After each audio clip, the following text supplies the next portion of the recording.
हरे कृष्णा। आप सभी को कार्तिक मास की हार्दिक शुभकामनाएं। आप सभी का दिन शुभ और मंगलमय हो। आज सुनिए कार्तिक मास महात्म्य में आगे का अध्याय। आज के अध्याय की शुरुआत हम भगवान श्री कृष्ण जी की कथा के साथ करते हैं। तो चलिए कथा आरंभ करते हैं। एक बार भगवान श्री कृष्ण सो रहे थे और निद्रा अवस्था में उनके मुख से राधा जी का नाम निकला। पटरानियों को लगा कि वह प्रभु की इतनी सेवा करती है, परंतु प्रभु को सबसे ज्यादा राधा जी का ही स्मरण रहता है। पटरानियों को लगा कि वह प्रभु की इतनी सेवा करती है, परंतु प्रभु को सबसे ज्यादा राधा जी का ही स्मरण रहता है। रुक्मणी जी एवं अन्य रानियों ने रोहिणी जी से राधा रानी व श्री कृष्ण के प्रेम व ब्रज लीलाओं का वर्णन करने की प्रार्थना की। माता ने कथा सुनाने की हामी तो भर दी, लेकिन यह भी कहा कि कृष्ण व बलराम को इसकी भनक न लगे। तय हुआ कि सभी रानियों को रोहिणी जी एक गुप्त स्थान पर कथा सुनाएंगी, वहां कोई और न आए। इसके लिए सुभद्रा जी को पहरा देने के लिए मना लिया गया। सुभद्रा जी को आदेश दिया गया कि स्वयं श्री कृष्ण या बलराम भी आए तो उन्हें भी अंदर न आने देना। माता ने कथा सुनानी आरंभ की। सुभद्रा द्वार पर तैनात थी। थोड़ी देर में श्री कृष्ण एवं बलराम वहां आ पहुंचे। सुभद्रा ने उन्हें अंदर जाने से रोक लिया। इससे भगवान श्री कृष्ण को कुछ संदेह हुआ। वह बाहर से ही अपनी सूक्ष्म शक्ति द्वारा अंदर की माता द्वारा वर्णित ब्रजलीलाओं को आनंद लेकर सुनने लगे। बलराम जी भी कथा का आनंद लेने लगे। कथा सुनते सुनते श्री कृष्ण, बलराम व सुभद्रा के हृदय में ब्रज के प्रति अद्भुत प्रेम भाव उत्पन्न हुआ। उस भाव में उनके हाथ पैर सिकुड़ने लगे जैसे बाल्यकाल में थे। तीनों राधा जी की कथा में ऐसे विभोर हुए कि मूर्ति के समान जड़ प्रतीत होने लगे। बड़े ध्यानपूर्वक देखने पर भी उनके हाथ पैर दिखाई नहीं देते थे। सुदर्शन ने भी द्रवित होकर लंबा रूप धारण कर लिया। उसी समय देवमुनि नारद वहां आ पहुंचे। भगवान के इस रूप को देखकर आश्चर्यचकित हो गए और निहारते रहे। कुछ समय बाद जब तंद्रा भंग हुई तो नारद जी ने प्रणाम करके भगवान श्री कृष्ण से कहा, हे प्रभु, मेरी इच्छा है कि मैंने आज जो रूप देखा है वह रूप आपके भक्तजनों को पृथ्वी लोक पर चिरकाल तक देखने को मिले। आप इस रूप में पृथ्वी पर वास करें। भगवान श्री कृष्ण नारद जी की बात से प्रसन्न हुए और उन्होंने कहा कि ऐसा ही होगा। कलिकाल में मैं इसी रूप में नीलांचल क्षेत्र में अपना स्वरूप प्रकट करूंगा। कलयुग आगमन के उपरांत प्रभु की प्रेरणा से मालव राजा इंद्रद्युम्न ने भगवान श्री कृष्ण, बलभद्र जी और बहन सुभद्रा जी की ऐसी ही प्रतिमा जगन्नाथ मंदिर में स्थापित कराई। राजा इंद्रद्युम्न श्रेष्ठ प्रजापालक राजा थे। प्रजा उन्हें बहुत प्रेम करती थी। प्रजा सुखी और संतुष्ट थी। राजा के मन में इच्छा थी कि वह कुछ ऐसा करे जिससे सभी उन्हें स्मरण रखे। दैवयोग से इंद्रद्युम्न के मन में एक अज्ञात कामना प्रकट हुई कि वह एक ऐसे मंदिर का निर्माण कराए जैसा दुनिया में कहीं और न हो। इंद्रद्युम्न विचार करने लगे कि आखिर उनके मंदिर में किस देवता की मूर्ति स्थापित करे। राजा के मन में यही इच्छा और चिंतन चलने लगा। एक रात इसी पर गंभीर चिंतन करते सो गए। नींद में राजा ने एक सपना देखा। सपने में उन्हें एक देववाणी सुनाई पड़ी। इंद्रद्युम्न ने सुना, राजा, तुम पहले नए मंदिर का निर्माण आरंभ करो। मूर्ति विग्रह की चिंता छोड़ दो। उचित समय आने पर तुम्हें स्वयं राह दिखाई पड़ेगी। राजा नींद से जाग उठे। सुबह होते ही उन्होंने अपने मंत्रियों को सपने की बात बताई। राजपुरोहित के सुझाव पर शुभ मुहूर्त में पूर्वी समुद्र तट पर एक विशाल मंदिर के निर्माण का निश्चय हुआ। वैदिक मंत्रोच्चार के साथ मंदिर निर्माण का श्री गणेश हुआ। राजा इंद्रद्युम्न के मंदिर बनवाने की सूचना शिल्पियों और कारीगरों को हुई। सभी इसमें योगदान देने पहुंचे। दिन रात मंदिर के निर्माण में जुट गए। कुछ ही वर्षों में मंदिर बनकर तैयार हुआ। सागर तट पर एक विशाल मंदिर का निर्माण तो हो गया, परंतु मंदिर के भीतर भगवान की मूर्ति की समस्या जस की तस थी। राजा फिर से चिंतित होने लगे। एक दिन मंदिर के गर्भगृह में बैठकर इसी चिंतन में बैठे राजा की आंखों से आंसू निकल आए। राजा ने भगवान से विनती की, प्रभु, आपके किस स्वरूप को इस मंदिर में स्थापित करूं, इसकी चिंता से व्यग्न हूं। आपने स्वप्न में जो संकेत दिया था उसे पूरा होने का समय कब आएगा? देव विग्रह विहीन मंदिर देख सभी मुझ पर हंसेंगे। राजा की आंखों से आंसू झर रहे थे और वह प्रभु से प्रार्थना करते जा रहे थे, प्रभु, आपके आशीर्वाद से मेरा बड़ा सम्मान है। प्रजा समझेगी कि मैंने झूठ मूठ में स्वप्न में आपके आदेश की बात कहकर इतना बड़ा श्रम कराया। हे प्रभु, मार्ग दिखाइए। राजा दुखी मन से अपने महल में चले गए। उस रात को राजा ने फिर एक सपना देखा। सपने में उन्हें देववाणी सुनाई दी, राजन, यहाँ निकट में ही भगवान श्री कृष्ण का विग्रह रूप है। तुम उन्हें खोजने का प्रयास करो, तुम्हें दर्शन मिलेंगे। इंद्रद्युम्न ने स्वप्न की बात पुनः पुरोहित और मंत्रियों को बताई। सभी यह निष्कर्ष निष्कर्ष पर पहुंचे कि प्रभु की कृपा सहज प्राप्त नहीं होगी। उसके लिए हमें निर्मल मन से परिश्रम आरंभ करना होगा। भगवान के विग्रह का पता लगाने की जिम्मेदारी राजा इंद्रद्युम्न ने 4 विद्वान पंडितों को सौंप दिया। प्रभु इच्छा से प्रेरित होकर चारों विद्वान 4 दिशाओं में निकले। उन चारों में एक विद्वान थे विद्यापति। वह चारों में सबसे कम उम्र के थे। प्रभु के विग्रह की खोज के दौरान उनके साथ बहुत सी अलौकिक घटनाएं हुई। पंडित विद्यापति पूर्व दिशा की ओर चले। कुछ आगे चलने के बाद विद्यापति उत्तर की ओर मुड़े तो उन्हें एक जंगल दिखाई दिया। वन भयावह था। विद्यापति भगवान श्री कृष्ण के उपासक थे। उन्होंने श्री कृष्ण का स्मरण किया और राह दिखाने की प्रार्थना की। भगवान श्री कृष्ण की प्रेरणा से उन्हें राह दिखने लगी। प्रभु का नाम लेते वह वन में चले जा रहे थे। जंगल के मध्य उन्हें एक पर्वत दिखाई दिया। पर्वत के वृक्षों से संगीत की ध्वनि सा सुरम्य गीत सुनाई पड़ रहा था। विद्यापति संगीत के जानकार थे। उन्हें वहां मृदंग, बंसी और करताल की मिश्रित ध्वनि सुनाई दे रही थी। यह संगीत उन्हें दिव्य लगा। संगीत की लहरियों को खोजते विद्यापति आगे बढ़ चले। वह जल्द ही पहाड़ की चोटी पर पहुंच गए। पहाड़ के दूसरी ओर उन्हें एक सुंदर घाटी दिखी जहां भील नृत्य कर रहे थे। विद्यापति उस दृश्य को देखकर मंत्रमुग्ध थे। सफर के कारण थके थे, पर संगीत से थकान मिट गई और उन्हें नींद आने लगी। अचानक एक बाघ की गर्जना सुनकर विद्यापति घबरा उठे। बाघ उनकी ओर दौड़ता आ रहा था। बाघ को देखकर विद्यापति घबरा गए और बेहोश होकर वहीं गिर पड़े।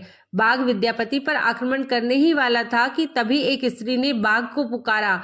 बाघा उस आवाज को सुनकर बाघ मौन खड़ा हो गया। स्त्री ने उसे लौटने का आदेश दिया तो बाघ लौट पड़ा। बाघ उस स्त्री के पैरों के पास ऐसे लौटने लगा जैसे कोई बिल्ली पुचकार सुनकर खेलने लगती है। युवती बाघ की पीठ को प्यार से थपथपाने लगी और बाघ स्नेह से लौटता रहा। वह स्त्री वहां मौजूद स्त्रियों में सर्वाधिक सुंदर थी। वह भीलों के राजा विश्वावसु की इकलौती पुत्री ललिता थी। ललिता ने अपनी सेविकाओं को अचेत विद्यापति की देखभाल के लिए भेजा। सेविकाओं ने झरने से जल लेकर विद्यापति पर छिड़का। कुछ देर बाद विद्यापति की चेतना लौटी। उन्हें जल पिलाया गया। विद्यापति यह सब देखकर कुछ आश्चर्य में थे। ललिता विद्यापति के पास आई और पूछा, आप कौन हैं और भयानक जानवरों से भरे इस वन में आप कैसे पहुंचे? आपके आने का प्रयोजन बताइए ताकि मैं आपकी सहायता कर सकूं। विद्यापति के मन से बाघ का भय पूरी तरह गया नहीं था। ललिता ने यह बात भांप ली और उन्हें सांत्वना देते हुए कहा, विप्रवर, आप मेरे साथ चले। जब आप स्वस्थ हों तब अपने लक्ष्य की ओर प्रस्थान करें। विद्यापति ललिता के पीछे पीछे उनकी बस्ती की तरफ चल दिए। विद्यापति भीलों के राजा विश्वावसु से मिले और उन्हें अपना परिचय दिया। विश्वावसु विद्यापति जैसे विद्वान से मिलकर बड़े प्रसन्न हुए। विश्वावसु के अनुरोध पर विद्यापति कुछ दिन वहां अतिथि बनकर रुके। वह भीलों को ज्ञान और धर्म का उपदेश देने लगे। उनके उपदेशों को विश्वावसु तथा ललिता बड़ी रुचि के साथ सुनते थे। ललिता के मन में विद्यापति के लिए अनुराग पैदा हो गया। विद्यापति ने भी भांप लिया कि ललिता जैसी सुंदरी को उनसे प्रेम हो गया है, किंतु विद्यापति एक बड़े कार्य के लिए निकले थे। अचानक एक दिन विद्यापति बीमार हो गए। ललिता ने उनकी सेवा की। इससे विद्यापति के मन में भी ललिता के प्रति प्रेम भाव पैदा हो गया। विश्वावसु ने प्रस्ताव रखा कि विद्यापति ललिता से विवाह कर ले। विद्यापति ने इसे स्वीकार कर लिया। कुछ दिन दोनों के सुखमय बीते। ललिता से विवाह करके विद्यापति प्रसन्न तो था, पर जिस महत्वपूर्ण कार्य के लिए वह आए थे वह अधूरा था। यही चिंता उन्हें बार बार सताती थी। इस बीच विद्यापति को एक विशेष बात पता चली। विश्वावसु हर रोज सवेरे उठकर कहीं चले जाते थे और सूर्योदय के बाद ही लौटते थे। कितनी भी विकट स्थिति हो, उसका यह नियम कभी नहीं टूटता था। विश्वावसु के इस व्रत पर विद्यापति को आश्चर्य हुआ। उनके मन में इस रहस्य को जानने की इच्छा हुई कि आखिर विश्वावसु जाता कहाँ है। एक दिन विद्यापति ने ललिता से इस संबंध में पूछा। ललिता यह सुनकर सहम गई। विद्यापति ने ललिता से उसके पिता द्वारा प्रतिदिन सुबह किसी अज्ञात स्थान पर जाने और उसका रहस्य पूछा। विश्वावसु का नियम किसी हाल में नहीं टूटता था, चाहे कितनी भी विकट परिस्थिति हो।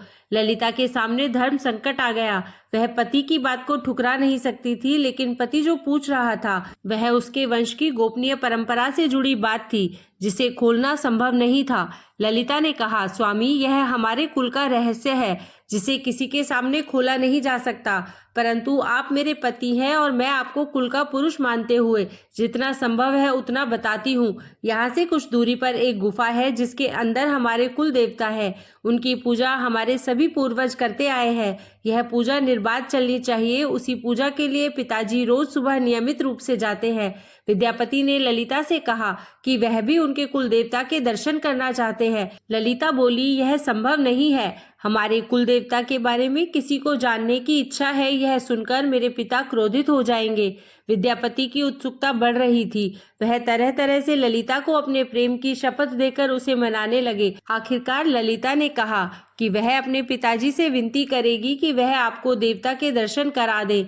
ललिता ने पिता से सारी बात कही। वह क्रोधित हो गए। ललिता ने जब यह कहा कि मैं आपकी अकेली संतान हूँ, आपके बाद देवता की पूजा का दायित्व मेरा होगा, इसलिए मेरे पति का यह अधिकार बनता है, क्योंकि आगे उसे ही पूजा करनी है। विश्वावसु इस तर्क के आगे झुक गए। वह बोले, गुफा के दर्शन किसी को तभी कराए जा सकते हैं जब वह भगवान की पूजा का दायित्व अपने हाथ में ले ले। विद्यापति ने दायित्व स्वीकार किया तो विश्वावसु देवता के दर्शन कराने को राजी हुए। दूसरे दिन सूर्योदय से पूर्व विद्यापति की आंखों पर पट्टी बांधकर विश्वावसु उनका दाहिना हाथ पकड़कर गुफा की तरफ निकले। विद्यापति ने मुट्ठी में सरसों रख लिया था, जिसे रास्ते में गिराते हुए गए। गुफा के पास पहुंचकर विश्वावसु रुके और गुफा के पास पहुंच गए। विश्वावसु ने विद्यापति की आंखों की काली पट्टी खोल दी। उस गुफा में नीले रंग का प्रकाश चमक उठा। हाथों में मुरली लिए भगवान श्री कृष्ण का रूप विद्यापति को दिखाई दिया। विद्यापति आनंद मग्न हो गए। उन्होंने भगवान के दर्शन किए। दर्शन के बाद तो जैसे विद्यापति जाना ही नहीं चाहते थे, पर विश्वावसु ने लौटने का आदेश दिया। फिर उनकी आंखों पर पट्टी बांधी और दोनों लौट पड़े। लौटने पर ललिता ने विद्यापति से पूछा तो विद्यापति ने गुफा में दिखे अलौकिक दृश्य के बारे में भी पत्नी को बताना उचित नहीं समझा। वह टाल गए। यह तो जानकारी हो चुकी थी कि विश्वावसु श्री कृष्ण की मूर्ति की पूजा करते हैं। विद्यापति को आभास हो गया कि महाराज ने स्वप्न में जिस प्रभु विग्रह के बारे में देववाणी सुनी थी वह इसी मूर्ति के बारे में थी। विद्यापति विचार करने लगे कि किसी तरह इस मूर्ति को लेकर राजधानी पहुंचना होगा। वह एक तरफ तो गुफा से मूर्ति को लेकर जाने की सोच रहे थे, तो वहीं दूसरी तरफ भीलराज और पत्नी के साथ विश्वासघात के विचार से उनका मन व्यथित हो रहा था। विद्यापति धर्म अधर्म के बारे में सोचते रहे। फिर विचार आया कि यदि विश्वावसु ने सचमुच उस पर विश्वास किया होता तो आंखों पर पट्टी बांधकर गुफा तक नहीं ले जाता, इसलिए उसके साथ विश्वासघात का प्रश्न नहीं उठता। उसने गुफा से मूर्ति चुराने का मन बना लिया। विद्यापति ने ललिता से कहा कि वह अपने माता पिता के दर्शन करने के लिए जाना चाहता है, वे उसे लेकर परेशान होंगे। ललिता भी साथ चलने को तैयार हुई तो विद्यापति ने यह कहकर समझा लिया कि वह शीघ्र ही लौटेगा तो उसे भी लेकर जाएगा। ललिता मान गई। विश्वावसु ने उसके लिए घोड़े का प्रबंध किया। अब तक सरसों के दाने से पौधे निकल आए थे। उनको देखता विद्यापति गुफा तक पहुंच गया। उसने भगवान की स्तुति की और क्षमा प्रार्थना के बाद उनकी मूर्ति उठाकर झोले में रख ली। शाम तक वह राजधानी पहुंच गया और सीधा राजा के पास पहुंचा। उसने दिव्य प्रतिमा राजा को सौंप दी और पूरी कहानी सुनाई। राजा ने बताया कि उसने कल एक सपना देखा कि सुबह सागर में एक कुंदा बाहर आएगा। उस कुंदे की नक्काशी करवाकर भगवान की मूर्ति बनवा लेना, जिसका अंश तुम्हें प्राप्त होने वाला है। वह भगवान विष्णु का स्वरूप होगा। तुम जिस मूर्ति को लाए हो वह भी भगवान विष्णु का अंश है। दोनों आश्वस्त थे कि उनकी तलाश पूरी हो गई है। राजा ने कहा कि जब भगवान द्वारा भेजी लकड़ी से हम इस प्रतिमा का बड़ा स्वरूप बनवा लेंगे, तब तुम अपने ससुर से मिलकर उन्हें मूर्ति वापस कर देना। उनके कुल देवता का इतना बड़ा विग्रह एक भव्य मंदिर में स्थापित देखकर उन्हें खुशी ही होगी। दूसरे दिन सूर्योदय से पूर्व राजा विद्यापति तथा मंत्रियों को लेकर सागर तट पर पहुंचा। स्वप्न के अनुसार एक बड़ा कुंदा पानी में बहकर आ रहा था। सभी उसे देखकर प्रसन्न हुए। कई नावों पर बैठकर राजा के सेवक उस कुंदे को खींचने पहुंचे। मोटी मोटी रस्सियों से कुंदे को बांधकर खींचा जाने लगा, लेकिन कुंदा टस से मस नहीं हुआ। और लोग भेजे गए। सैकड़ों लोग और नावों का प्रयोग करके भी कुंदे को हिलाया तक नहीं जा सका। राजा का मन उदास हो गया। सेनापति ने एक लंबी सेना कुंदे को खींचने के लिए भेज दी। सारे सागर में सैनिक ही सैनिक नजर आने लगे, लेकिन सभी मिलकर कुंदे को अपने स्थान से हिला तक न सके। सुबह से रात हो गई। अचानक राजा ने काम रोकने का आदेश दिया। उसने विद्यापति को अकेले में ले जाकर कहा कि वह समस्या का कारण जान गया है। राजा के चेहरे पर संतोष के भाव थे। राजा ने विद्यापति को गोपनीय रूप से कहीं चलने की बात कही। राजा इंद्रद्युम्न ने कहा कि अब भगवान का विग्रह बन जाएगा, बस एक काम करना होगा। राजा इंद्रद्युम्न को भगवान की प्रेरणा से समझ में आने लगा कि आखिर प्रभु के विग्रह के लिए जो लकड़ी का कुंदा पानी में बहकर आया है वह हिलडुल भी क्यों नहीं रहा है। राजा ने विद्यापति को बुलाया और कहा, तुम जिस दिव्य मूर्ति को अपने साथ लाए हो उसकी अब तक जो पूजा करता आया था उससे तुरंत भेंट करके क्षमा मांगनी होगी। बिना उसके स्पर्श किए यह कुंदा आगे नहीं बढ़ सकेगा। राजा इंद्रद्युम्न और विद्यापति विश्वावसु से मिलने पहुंचे। राजा ने पर्वत की चोटी से जंगल को देखा तो उसकी सुंदरता को देखता ही रह गया। दोनों भीलों की बस्ती की ओर चुपचाप चलते रहे। इधर विश्वावसु अपने नियमित दिनचर्या के हिसाब से गुफा में अपने कुल देवता की पूजा के लिए चले। वहां प्रभु की मूर्ति गायब देखी तो वह समझ गए कि उनके दामाद ने ही यह छल किया है। विश्वावसु लौटे और ललिता को सारी बात सुना दी। विश्वावसु पीड़ा से भरा घर के आंगन में पछाड़ खाकर गिर गए। ललिता अपने पति द्वारा किए विश्वासघात से दुखी थी और स्वयं को इसका कारण मान रही थी। पिता पुत्री दिन भर विलाप करते रहे। उन दोनों ने अन्न का एक दाना भी नहीं छुआ। अगली सुबह विश्वावसु उठे और सदा की तरह अपनी दिनचर्या का पालन करते हुए गुफा की तरफ बढ़ निकले। वह जानते थे कि प्रभु का विग्रह वहां नहीं है, फिर भी उनके पैर गुफा की ओर खींचे चले जाते थे। विश्वावसु के पीछे ललिता और रिश्तेदार भी चले। विश्वावसु गुफा के भीतर पहुंचे जहां भगवान की मूर्ति होती थी। उस चट्टान के पास खड़े होकर हाथ जोड़कर खड़े रहे, फिर उस ऊंची चट्टान पर गिर गए और बिलक बिलक कर रोने लगे। उनके पीछे प्रजा भी रो रही थी। एक भील युवक भागता हुआ गुफा के पास आया और बताया कि उसने महाराज और उनके साथ विद्यापति को बस्ती की ओर आते देखा है। यह सुनकर सब चौंक उठे। विश्वावसु राजा के स्वागत में गुफा से बाहर आए, लेकिन उनकी आंखों में आंसू थे। राजा इंद्रद्युम्न विश्वावसु के पास आए और उन्हें अपने हृदय से लगा लिया। राजा बोले, भीलराज, तुम्हारे कुल देवता की प्रतिमा का चोर तुम्हारा दामाद नहीं, मैं हूँ। उसने तो अपने महाराज के आदेश का पालन किया है। यह सुनकर सब चौंक उठे। विश्वावसु ने राजा को आसन दिया। राजा ने उस विश्वावसु को शुरू से अंत तक पूरी बात बताकर कहा कि आखिर क्यों यह सब करना पड़ा। फिर राजा ने उनसे अपने स्वप्न और फिर जगन्नाथपुरी में सागर तट पर मंदिर निर्माण की बात कह सुनाई। राजा ने विश्वावसु से प्रार्थना की, भील सरदार विश्वावसु, कई पीढ़ियों से आपके वंश के लोग भगवान की मूर्ति को पूजते आए हैं। भगवान के उस विग्रह के दर्शन सभी को मिले, इसके लिए आपकी सहायता चाहिए। ईश्वर द्वारा भेजे गए लकड़ी के कुंदे से बनी मूर्ति के भीतर हम इस दिव्य मूर्ति को सुरक्षित रखना चाहते हैं। अपने कुल की प्रतिमा को पुरी के मंदिर में स्थापित करने की अनुमति दो। उस कुंदे को तुम स्पर्श करोगे तभी वह हिलेगा। विश्वावसु राजी हो गए। राजा सपरिवार विश्वावसु को लेकर सागर तट पर पहुंचे। विश्वावसु ने कुंदे को छुआ। छूते ही कुंदा अपने आप तैरता हुआ किनारे पर आ लगा।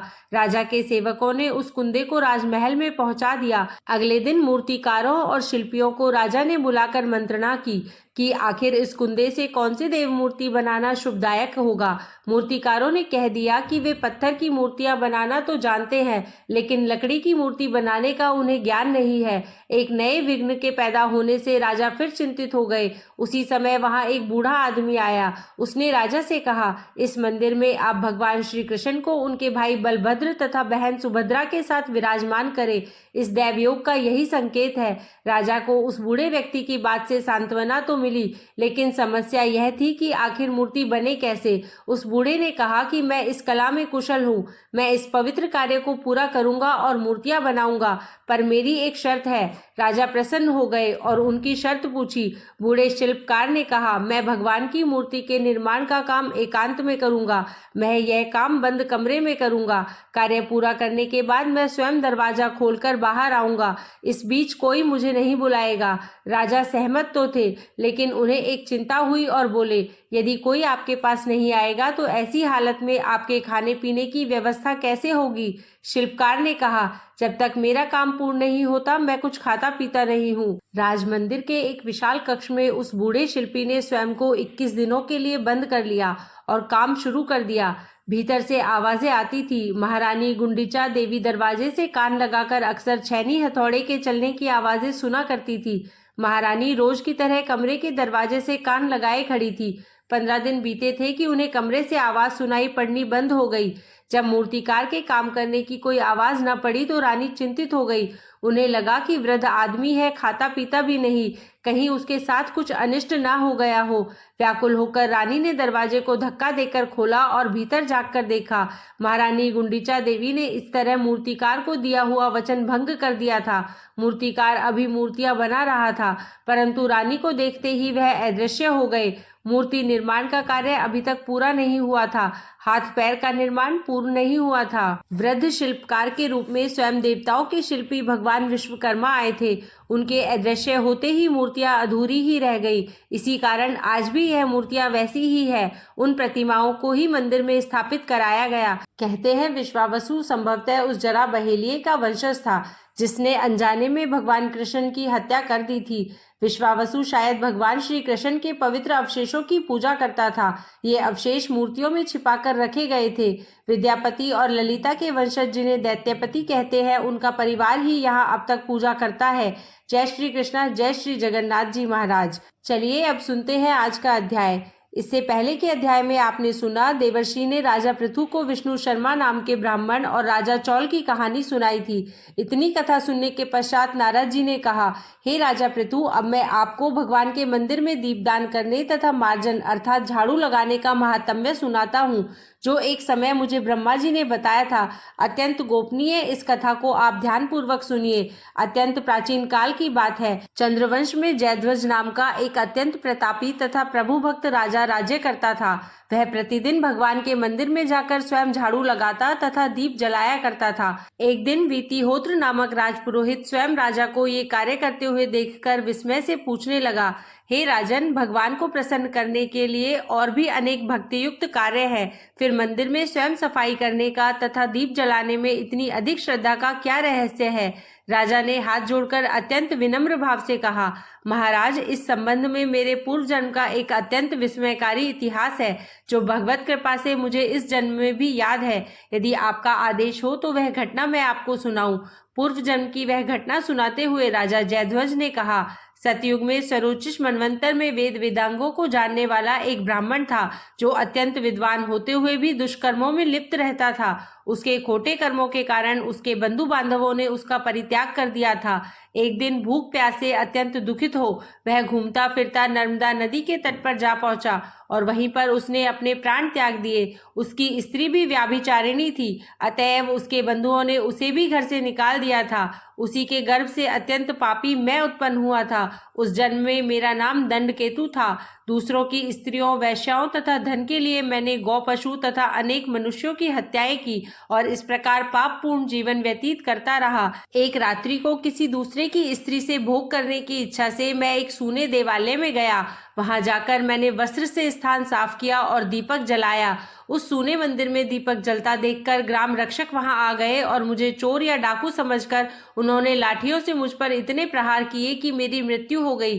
प्राण निकलते ही भगवान के दूत वहां आ गए और मुझे सुंदर विमान में बिठाकर वैकुंठ को ले गए। कार्तिक के महीने में भगवान के मंदिर में झाड़ू लगाने तथा दीपक जलाने से मुझे इतना फल मिला कि कई कल्प तक स्वर्ग में सुख भोगकर अब मैंने चंद्रवंश में जन्म लिया है। यदि श्रद्धा और भक्ति पूर्वक यही क्रिया कार्तिक के पूरे महीने की जाए तो उसके पुण्य का तो कहना ही क्या है, उसका वर्णन ब्रह्मा जी भी नहीं कर सकते। एक अन्य कथा सुनाते हुए नारद जी ने कहा, हे राजा पृथु, अब दूसरे के दीपक जलाने का महात्म्य सुनो। मनुवंश के प्रतापी राजा रैवत के पुत्र भद्र बुद्धि के पुत्र का नाम सुदर्शन था। नाम के अनुरूप ही सुदर्शन अत्यंत सुंदर और पराक्रमी था।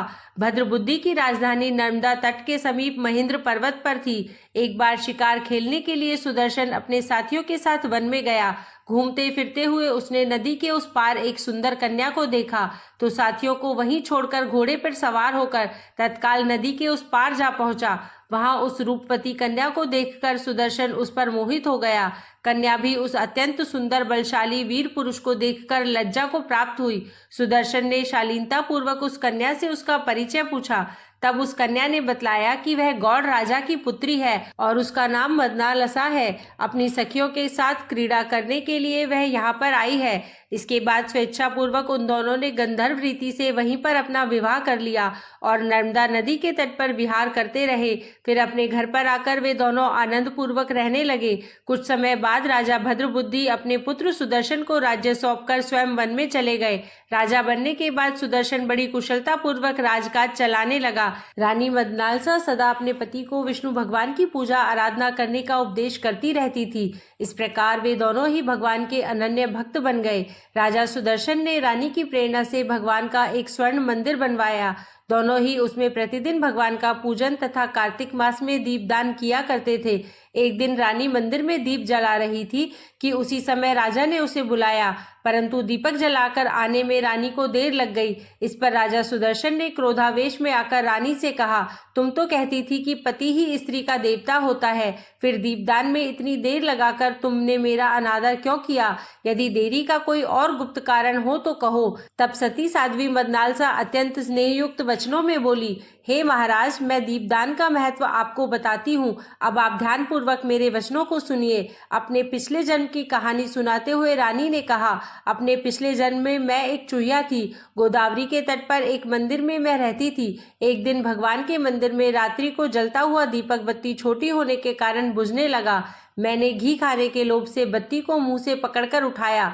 मेरे ऐसा करने से दीपक की लौ तेज हो गई, परंतु साथ में मेरा मुंह भी जल गया। इससे मैं मृत्यु को प्राप्त हुई, क्योंकि रात के समय भगवान का दीपक प्रज्वलित करते हुए मेरी मृत्यु हुई थी। इस कारण मैंने ऐसा सुंदर रूप पाया और आपकी रानी बनी। यदि कोई श्रद्धा पूर्वक भगवान के मंदिर में दीपदान करता है तो उसके फल का तो क्या ही कहना।